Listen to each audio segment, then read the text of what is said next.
श्री राम नाम के एक भक्त थे, वो बड़े करुणाशील थे। भक्त में करुणा होती, दया होती। तो वो बादशाह के खजांची थे। जैसे कोई गया हो, महाराज मैं गरीब आदमी हूँ, बेटी का ब्याह है, तो खजाने से वो दे देते। यद्यप चाहिए कि राज आज्ञा लेकर खजाने से दें, राज आज्ञा चूंकि वो इतना दयावान करुणावान तो था नहीं कि सब गरीबों के लिए वो आज्ञा कर दे, तो इसलिए वो कर देते थे। धीरे से काजी को पता चला, जांच हुई, बात पक्की मिली और उन्होंने स्वीकार किया कि हम बिना राज आज्ञा के खजाने से हम दे देते हैं, तो अपराध बनाना। तो उनको राजा ने, बादशाह ने फांसी की सजा सुनाई, हमें फांसी दे दी। वो बड़े भक्त, भगवान का भजन करने वाले, बड़े करुणा में, मतलब वो राज आज्ञा में रहते थे लेकिन वो संत थे। उनका चरित्र आया, श्री राम जी का चरित्र है। वो मुस्कुरा दिए जब फांसी की आज्ञा हुई, तो मुस्कुरा दिए। उनके आराध्य देव थे महाराष्ट्र में जो विराजमान विट्ठल भगवान है। विट्ठल भगवान आराध्य देव थे। तो कहा जैसी विट्ठल की कृपा। तो उनका तुम्हारी अंतिम इच्छा क्या है? उनका एक बार विट्ठल भगवान के सामने से मुझे निकलवा दो, तो एक बार आंख मिलवा दो। उनको बंधन में डाल करके और विट्ठल भगवान के सामने गए, कहा आप राजी हो? बस चल दे, आप राजी हो कि मुझे फांसी हो?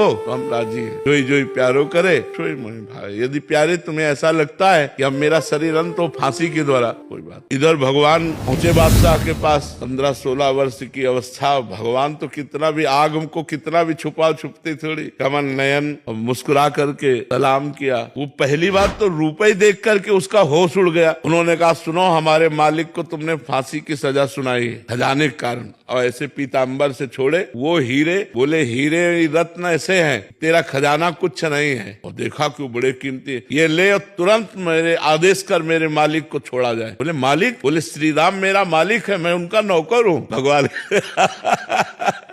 तो बोले श्री राम ने तो कभी बताया नहीं। बोले इतने गुप्त है कि पूछो मत, हमने मना किया कि तुम्हारी नौकरी ना करे। तुम्हारे पास ऐसे खजाने में है ही नहीं रत्न और हीरे जैसे हमारे मालिक के पास है। अब वो तुरंत आदेश करने में लगा, जाओ तुरंत उनको रोको। वो बद स्थान की तरफ ले गए, कहीं उनको फांसी न दे दी जाए। तो घुड़सवार दौड़े, उनको रोक। इतने में भगवान अंतर ध्यान हुआ। अब वो पागल बादशाह कहाँ गया हो, कहाँ गया? बादशाह हाथ जोड़कर बोले एक बार अपने नौकर की दर्शन करा दो, दीदार करा दो। बोले हमारे को नौकर? हम तो आपका नौकर है। बोले नहीं, उसका नाम बिट्ठू था, बिट्ठू बोला था, और वो इतनी अवस्था का लगभग था, और ये हीरे देकर उनके आंखों में आंसू आ गए। अरे बोले ये नौकर नहीं, अखिल ब्रह्मांडों के मालिक भगवान विट्ठल हैं, जो हमारी रक्षा के लिए आपके सामने ऐसे आए थे।